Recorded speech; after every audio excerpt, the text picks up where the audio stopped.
Hello, everyone, and welcome to Landscape Impacts of Aggregate Extraction in the Credit Watershed.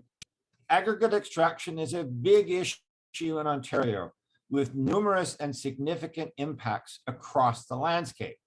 These impacts can be both to people and the regional environment. Impacts on people and communities include employment and taxes, but also noise, dust, truck traffic, and even fly rock. Ecological impacts include those on surface and groundwater, to local wildlife, and to migrating birds. Also, when multiple pits are located in close proximity to each other, it prevents a cumulative impact on a fractured landscape.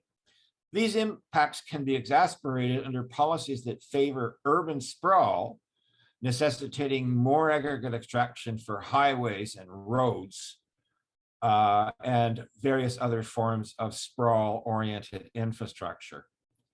This past year, the Ontario Headwaters Institute was extremely fortunate to have 4 students from the University of Guelph complete a capstone project consisting of an extensive study of the landscape impacts of aggregate extraction sites in the Credit Watershed. Today, we are lucky to have 4 of those students present the project in their own words in summary format. There is also a full 60-page report on our website as per the link at the bottom of the slide. The 4 students are James Andrew, Alessandro Sino, Abigail Mackel, and Courtney Stadke. So without any further ado, I'll turn this over to Alessandro for the first presentation. Okay, I'm Alessandro. Thank you for introducing me. I'm an ecology major at the University of Guelph, College of Biological Sciences, Department of Integrative Biology. I was very honored to do this for you guys. It was an enjoyable project. The scope was quite large, but we learned a lot, and we hope it can be of some use to anybody who's concerned with these issues. So as was already introduced, we focused on aggregate extraction in the Credit River watershed, specifically the region of Caledon. My job basically was just to go over, try to quantify the net ecosystem impacts of aggregate extraction. They are wide-ranging and quite comprehensive. There's a lot associated with the process. I'll show you what I got. So to begin, for a little bit of context, the town of Caledon, this region, is at an intersection of quite a lot of different ecosystems. You have the Guelph drumlin fields, the Niagara escarpment, the Oak Ridges moraine, plenty of protected conservation lands, plenty of heavily industrialized agriculture and industrial lands. There's a lot going on here. It's a complicated place. There's a lot of well-sorted sands and gravels in this northwestern part of the Credit Watershed here where Caledon is, which is why the aggregate industry is very busy here. There's plenty to mine. The majority of the extraction is adjacent to or within 1 kilometer of the various headwaters, because usually these are found at aquatic interfaces. And it's important to know that large portions, most of what you see here on the map, well, at least more than half, is evaluated as fairly high value agricultural land. It's some of the best stuff we have in Ontario. We have some green belt. So that's the context of the area. So to give a brief overview before I dive into it, most of the concerns that I think are present here sort of center around the positive feedback loop that comes from regional pollution and ecosystem dysregulation. A good analogy is to think of it as an immune system destroying illness. The sicker you get, the less able you are to fight off against future diseases. The cycle sort of repeats. So both parts of the balancing act are important and they play off each other. We'll dive into that. So to start, a little more context, but these are the pollution concerns. Mainly, we're focused on sustainability and trends, because aggregate extraction is not necessarily, a very filthy, toxic sort of extractive process, like say gold mining with tailing ponds and whatnot. There's problems if it's not done right, but of course, what I found is really concerning is the trends and the long-term ideas going forward. So one thing that's important to know is Caledon itself, as a city, as a region, is experiencing population growth. It's also experiencing a lot of traffic growth. There's not really solid infrastructure for transportation because it's a very rural area. And despite the tiny map on my screen, it's really pretty large. So a sparse population has to commute quite a lot. Plenty of them drive cars. And of course, there's lots of trucks and large vehicles moving around for industry, such as aggregate extraction. Now, aggregates aren't the only industry that's expanding in Caledon. In general, it's growing all around, not just population, industrial from all aspects. One of the biggest industries in Caledon is agriculture. Now, this industry isn't actually actively growing in Caledon, but it is quite dominant. Almost 40% of it is livestock agriculture, but the rest is quite varied. There's a lot of different stuff growing in Caledon.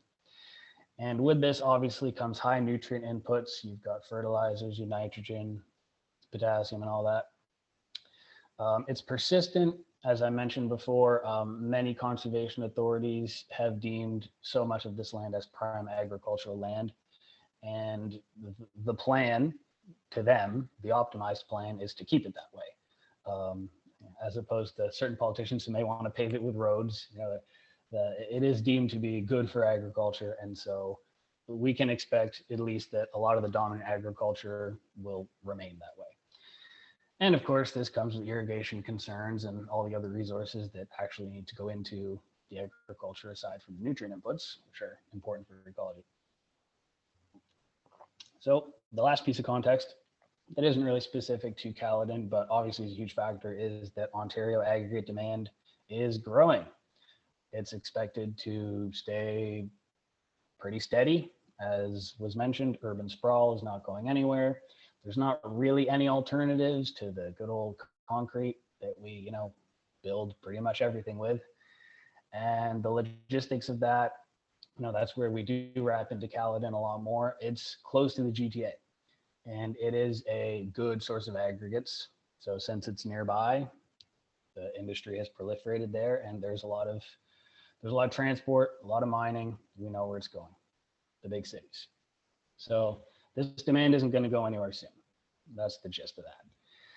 Now, since it is sustained demand, we can expect that this trend will remain constant.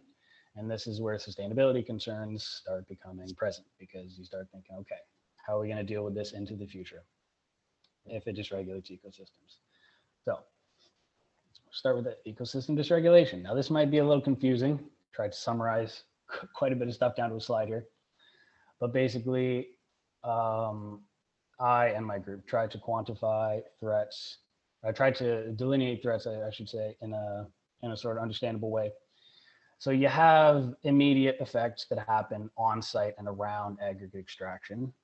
And then you have effects that they sort of aggravate and extend when rehabilitation is done poorly and they hang around longer than they should. You also have to consider that some are very near, which is they happen in close proximity to the sites themselves. And some effects are sort of far reaching because they have long range, damage potential in the ecosystem. So immediate effects that are pretty simple to understand, you have your terrestrial and your aquatic ecosystem damage. So when you mine straight into the ground for aggregate extraction, you're losing ecosystem structure. You're opening up groundwater in some cases to the surface. You're introducing pollution. All that sort of soil stability is basically just removed. And with that, of course, comes functions like water filtration that wetlands and soils perform naturally using their microbial communities.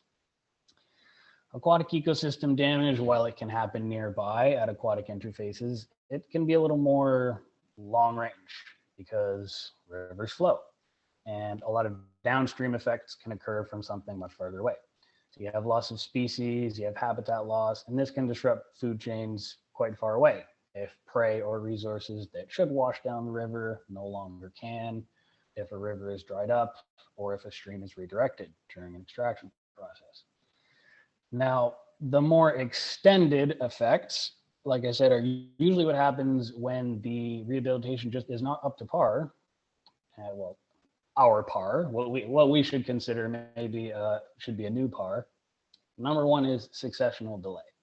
Succession refers to ecological succession, how ecosystems gradually move to the next stage of complexity, from shrubs to grasses to trees to a permanent sort of ecosystem state that has integrity. That's how we'll use integrity moving forward, a sort of end state that's sustainable. Now, we don't get there in a reasonable amount of time when rehabilitation is not done.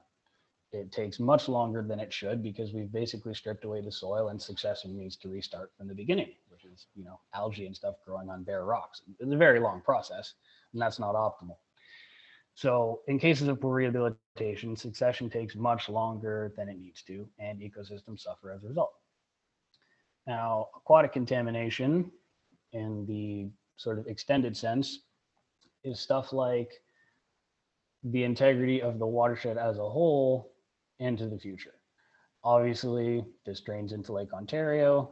There's a lot of downstream effects that will result from long periods of time in which the ecosystem is not doing the services it needs to clean the water and to cycle it properly, like eutrophication and just other pollution, non-nutrient pollution. We'll move on.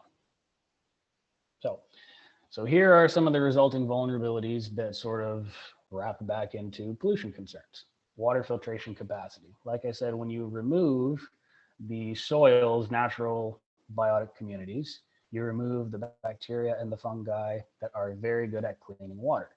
It's already been established by some conservation authorities that water is at risk in this area. It is heavily irrigated. There's road salt from all the traffic I mentioned. There's nutrient pollution from the agriculture. There's waste from the agriculture. All of this needs the safety net that the biotic community provides. And when that's stripped from the soil, you are straight up polluting the water. Now, it's not unlivable, and as far as I know, there's no toxic water supplies in Caledon. But like I said, in terms of sustainability, moving forward, this is going to be a problem for a growing population, and it may be a health risk at some point. You have invasive species threats. So when you dysregulate an ecosystem and add pollution, you can change the optimal conditions for biotic life. And if you change those conditions from ones that favor native species to ones that favor invasive species, you're going to have problems. One problem very relevant to here is Phragmites, an invasive waterside plant. Now, high levels of salt from, say, busy roads and high levels of nitrogen from farm inputs that are running off are going to create an optimal environment for Phragmites to thrive. When you let invasive species thrive, you're taking away ecosystems' abilities to regulate themselves. You can throw off the food chains. We don't want that. That's part of the positive feedback loop. We're eliminating biotic life that actually helps remove pollution, and instead we're fostering invasive species with a polluted environment, which is hard to recover from.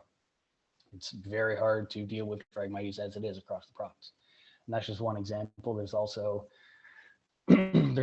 threatened species that we do want, like the Jefferson salamander, who are very sensitive to environmental disturbances and conditions. And if we allow ecosystems to dysregulate themselves and settle into a completely different state, it's going to be pretty hard for these already at-risk species to flourish. Another problem is diminished productivity. This is sort of relevant for both natural heritage end use complications and for agricultural end uses. Now, our group has determined that in general, natural heritage end uses are ideal for a lot of sites currently undergoing rehabilitation. So natural heritage being a return to the sort of integrity having ecosystem state I mentioned before, forests where they once were, meadows where they once were. Now, when you delay succession and you pollute an environment, you're basically diminishing the productivity, because years that could be spent with plants, for example, flourishing in an ecosystem with a united microbial community are pushed back 10, 20, decades. Overall, you just straight up have a diminishment of productivity. That's not good. When it comes to agricultural land, you're also diminishing productivity. That might make more sense when stated as fertility. That's also not good. You need healthy, sustainable soils if this prime agriculture is actually going to stay prime for the future. And since this is some of the best land in Ontario to grow on, it's my personal recommendation that we be a little bit more mindful of what we're doing to it into the future. So to summarize the impacts, short-term, close proximity impacts of the extraction lead to prolonged, wide-reaching environmental consequences in cases of suboptimal or delayed rehabilitation, which intensifies vulnerability to pollution trends in this region. Even in cases of completed or progressive rehabilitation, current industry standards may not optimize the threat and vulnerability reduction, because as you'll see from some of my other partners, we don't really believe some of the standards are up to par in addressing these concerns. So what can we actually do? Well, first of all, it's pretty important that industry incorporates landscape context into rehab decision-making and is flexible. Every environment is different. There is no blanket solutions. And oftentimes, restoration simply involves letting a fast-growing plant flourish in a destroyed area, over new soil. But lots of times these plants are literally considered noxious weeds, by the government. It doesn't matter if you're just establishing plant cover quickly. That's not actually fostering the succession we talked about, because they're not the plants that thrive there, and they're not the plants that are going to foster healthy communities, which is the next box. Mycorrhizal and bacteria networks are incredibly important for soil health, and they're not really incorporated into current industry standards when it comes to restoration. There's just not that much done to amend soil in terms of making sure that these bacterial communities flourish and making sure that the mycorrhizal networks take hold and assist in plant growth, which they're very good at doing. So they've been evolving together for 500 million years. So industry should try to team with academic institutions to refine their best practices, because implementing these two strategies and combining these two strategies will probably help us fill some knowledge gaps. There is still much to learn in terms of mycology and in terms of soil bacteria. And since there's a large variation in the states of rehabilitation on sites in this area, some are bare, some are halfway, some are done, there's a lot to learn. And there's a lot to test out at different stages. And it's basically just a great learning opportunity, in my opinion. So that's my presentation. Here's a ton of tiny references. Thank you for having me. That was absolutely fantastic. Thank you, Alessandro. Thank you. Am I still sharing? I am still sharing. Let's take that. Thank you very much, Alessandro. Our next presenter is James Andrew. He is going to talk to us about the characteristics of unrehabilitated sites in Caledon, Ontario. Over to you, James. Thank you, Andrew. Hi, my name is James Andrew. I'm an environmental science student at the University of Guelph in Ontario, and I'm going to be going through the section of the report titled Characterizing Unrehabilitated Sites in Caledon, Ontario. Quickly, I'll be going through an introduction, a little bit of justification, the methodology and the analysis, and then the results, some of our conclusions, and then a few brief recommendations based on our report. Really quickly, I want to direct your attention to the image on the right from the web map created on ArcGIS. You can find it with the name down there, Aggregate Sites in Context in Caledon, Ontario. You can also find it with Gravel Watch, one word. It contains all of the sites we'll be discussing, as well as natural heritage features and some of the headwaters of the Credit River Watershed and their adjacency to sites. I'm also going to show you this picture I took while doing some field work recently in Caledon. This isn't really related to the report in any way. I just wanted to show you what things look like from the ground level, because I'm going to be bombarding you with images of aerial photographs basically throughout the entire report. So just to give you an idea, just to hop into it, one of the prevailing ideas that we were discussing, especially in the beginning as we were getting an idea, is the idea that aggregate extraction sites, are a interim land use is how it's always presented. And that, of course, meaning that, after the material is extracted, it will eventually join the surrounding landscape. We branch it out into two main categories, those being recovery to the environment for natural heritage systems, and the other being for community uses such as development, agriculture, etc. But there was the topic of a third broad group, which is the kind of baseline understanding that we can kind of use to better understand positive outcomes in the first two categories, and that being what happens when we don't do anything with a site.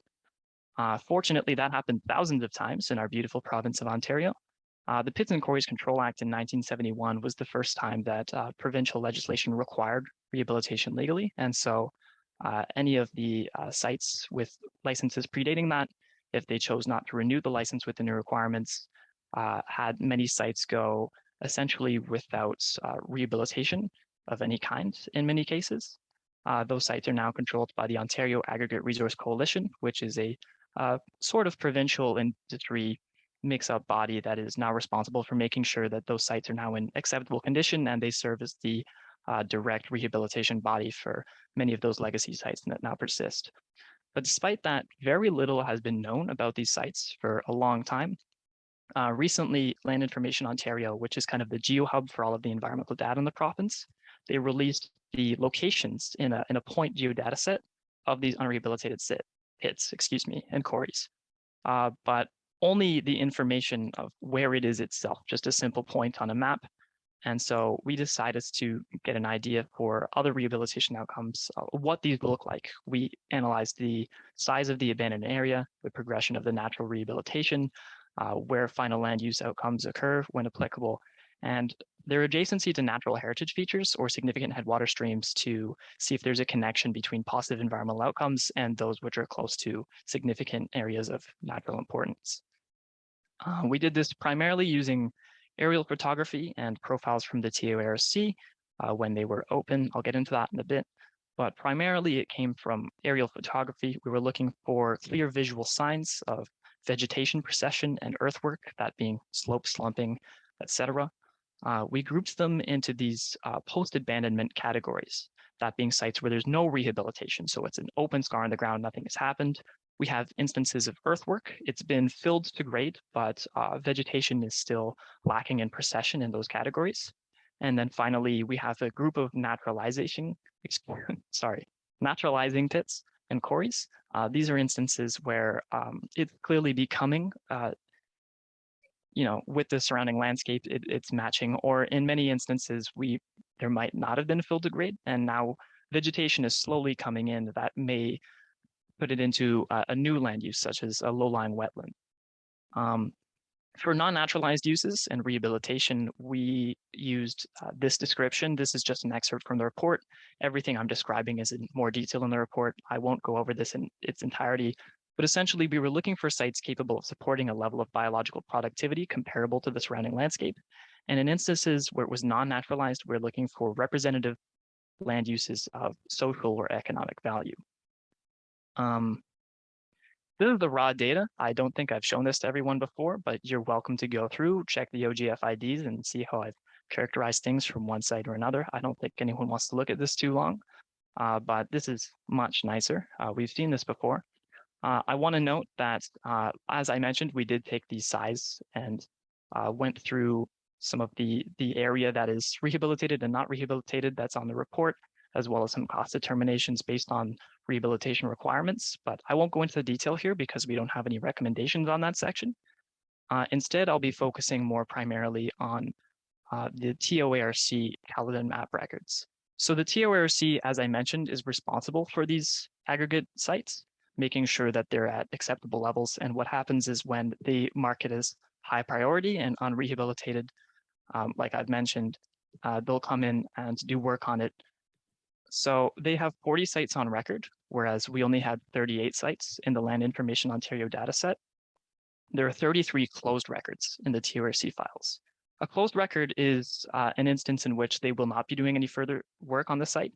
It has been taken on by a landowner, or perhaps it has recovered to a point of revegetation that has been deemed acceptable or going to recover. One interesting point is that they identify 15 naturalized or naturalizing areas, and we also identify 15 naturalized areas, but 7 of these sites were in the unrehabilitated category because they have incomplete recovery of revegetation, and that's something I'll discuss. I'd also want to point out that this list you're seeing here is the only list of the TORC Caledon sites, because rather than providing a case-by-case information for all of the closed records, all we have to go off of is this list. And that's something that I will describe. Oh, I'm missing a slide. That's strange. Sorry. Why the discrepancy? So as I mentioned, we have 15 sites, and many of them we considered unrehabilitated, and it ultimately comes down to the idea that the TORC considers all renaturalizing areas as closed sites because realistically, it's only a matter of time. Human intervention isn't required. It's clear from our publications that reconnaissance occurs at all TORC sites, including most or all closed locations, but there are still some issues here.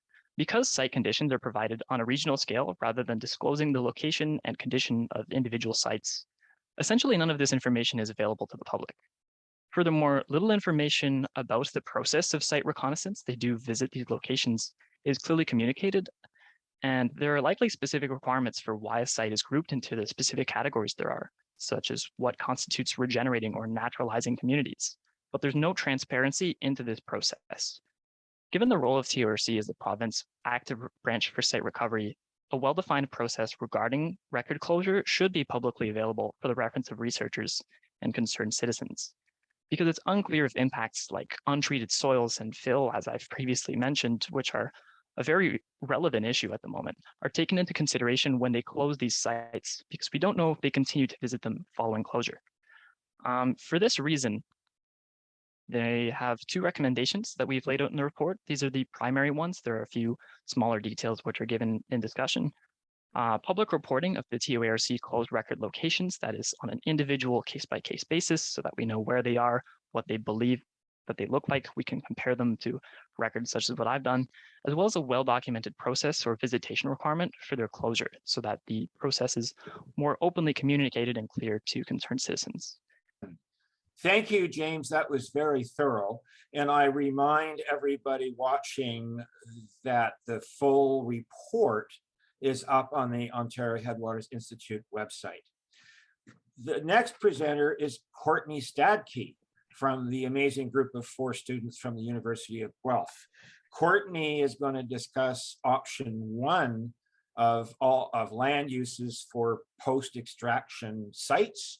And option 1 is returning the site to the natural heritage system. Over to you, Courtney. Thank you, Andrew. Let me just share my screen here. Hello, everyone. My name is Courtney Stadke.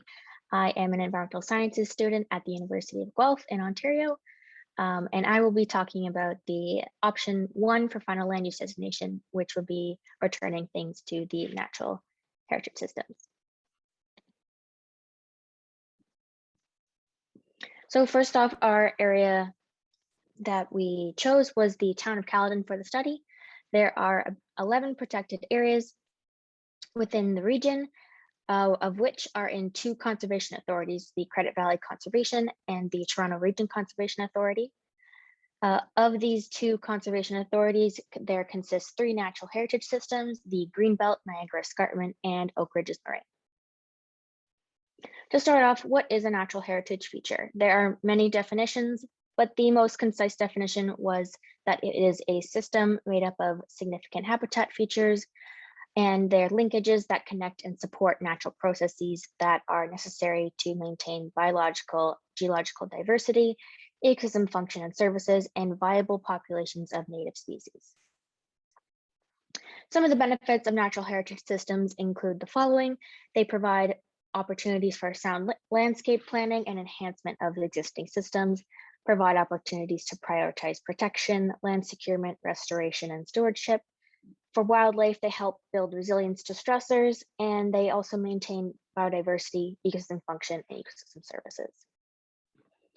All of this is important in the fact that natural heritage systems are very critical in Caledon for ecosystem services and function, as well for local residents, as they provide flood control, stormwater control, they help filter water, provide groundwater recharge, and many, many more.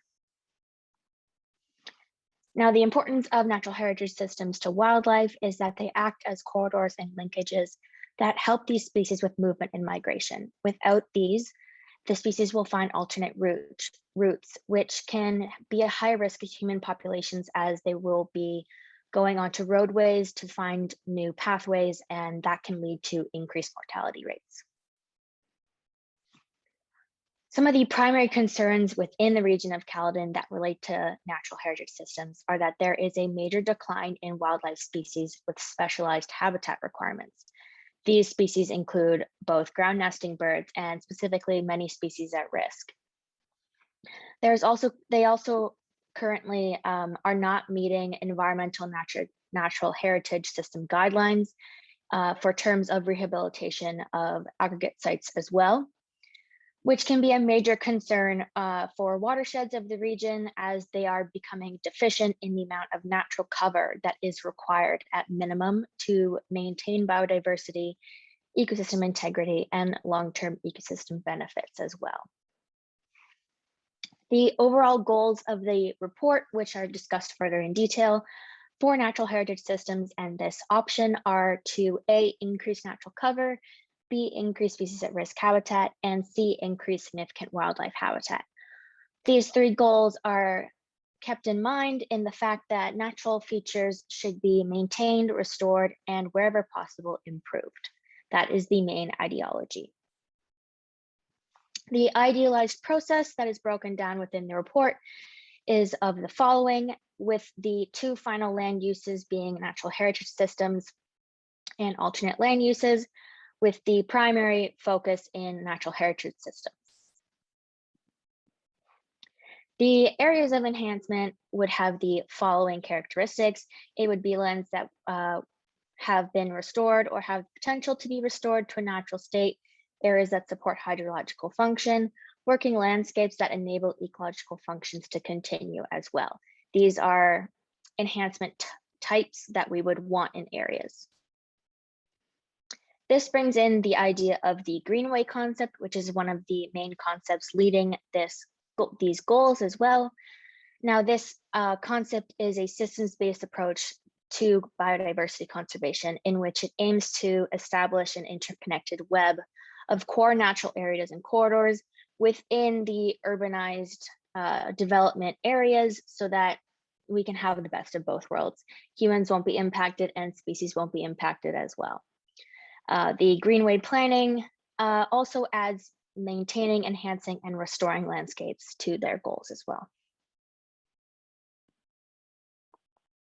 The following criteria is the criteria evaluation that we provide within the report of the final land use designation, of which there are three main categories. The first one being surrounding land use and ecological systems. This is the main criteria that we focused on to designate land use for aggregate pits.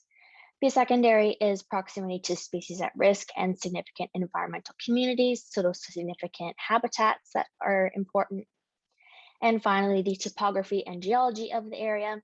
It wouldn't make sense to add a agriculture field into an area that is really wet most of the year.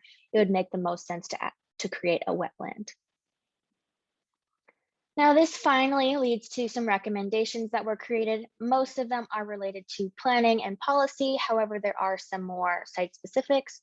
Some of them would be targets and indicators need to be developed to evaluate the effectiveness of natural heritage system planning in order to meet these goals and objectives.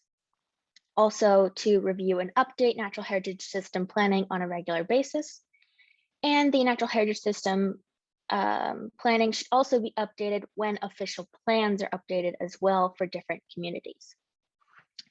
Finally, for site specifics, rehabilitated sites should be based off of the criteria listed in the report that are deemed as natural heritage features or for any sort of final land use designation. And all of this can be found in section 7 of the report. Thank you. Another fabulous summary. Thank you very much, Courtney. All of our listeners are getting a really fabulous personal tour of what the report contains. So we will now turn to our final presenter, Abigail. Hi, so I'm Abigail and I'm discussing alternate final land uses. So upon researching final land uses, it was found that pits that did not fit the necessary requirements to be returned back to their natural heritage system are to instead be rehabilitated into an alternate land use of either agricultural or recreational use. Our group had decided not to have any become an urban area, as one of our main goals is to achieve a gain of ecological or community function. In the previous section, Courtney had highlighted the criteria of our final land use selection for natural heritage. Of those pits that did not fall under a certain threshold were evaluated again to determine which alternative would best suit the site. For this evaluation, the adjacent ecosystems and land use was the top determining factor, as it ensured the sites would be well integrated to the surrounding area.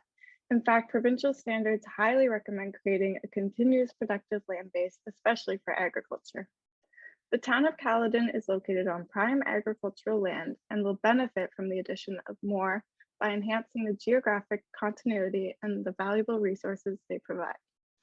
Examples of this include delivering the surrounding environment ecosystem services like carbon sequestration, nutrient cycling, pollination, water regulation, cultural identity, as well as improving the economy. Although previous outcomes from a case study conducted by the TOARC had showed that the general consensus from farmers found that rehabilitated farmland produced poorly compared to the surrounding land during dry years, giving the overall average rating only a 6.2 out of 10. To fight against stressors and environmental impacts, select farmers had added value by following best management practices and were found to have a higher rating than those who did not. By adopting these practices, the benefit will minimize soil erosion and runoff, retain nutrients, reduce flooding and drought, and lessen the reliance on artificial inputs. So although success rates are promising, there is still a need for improvement in the agricultural rehabilitation of aggregate pits within Ontario. The other alternative, recreational land use, involves rehabilitating pits to integrate public areas like a park, playground, walking trails, and more. These areas are chosen based mainly on proximity to residential and urban areas to guarantee optimal community utilization, providing highly beneficial cultural services by giving community members a green space to improve both their physical and mental health. Additionally, it has many regulating and provisioning services valuable to surrounding environments and Caledon's economy. Many of the aggregate pits that we recommend be returned to an alternate land use still have river systems within. To protect these natural heritage features, we advise implementing buffer systems of trees to surround and avoid overclustering, especially in recreational areas. Overall, our goals are to use the idealized processes and best management practices that we suggest to ensure that the final land use chosen for each site will complement Caledon's natural heritage and surrounding land uses. Thank you for listening. Wow, that was great. Thank you so much, Abby. Hello again, everyone. I would just like to finish off this presentation with a couple of concluding statements. Many of our main points that were found in the report have been outlined in this presentation. The main one of concern being that standards for rehabilitation are not being met across the board. In order for this to change, policies need to change. They need to be updated and provide clear standards of rehabilitation in which to follow. There can no longer be any gray areas. The basis of our report was created off of the criteria. And the criteria in the report we hope would be used to be applied to all aggregate pits across Ontario in terms of rehabilitation, with the primary goal in mind of preserving natural heritage features. As outlined in this presentation, we know that natural heritage features provide both many ecological benefits and economic benefits. The recommendations outlined in the report and this presentation, we hope would be applied to more than the Caledon area. We hope that the criteria of this report and the report itself can be used to help with rehabilitation across all aggregate sites of Ontario and even beyond. Thank you for watching our presentation. We would just like to thank Gravel Watch Ontario, all those involved, the editing team, and as well as those from Ontario Headwaters. We would like to thank the University of Guelph as well for providing this amazing opportunity for us. And thank you for watching. Thanks again to our 4 students, and thanks to you for watching. You can find out more information at any time by going to our website, ontarioheadwaters.ca. Thanks again.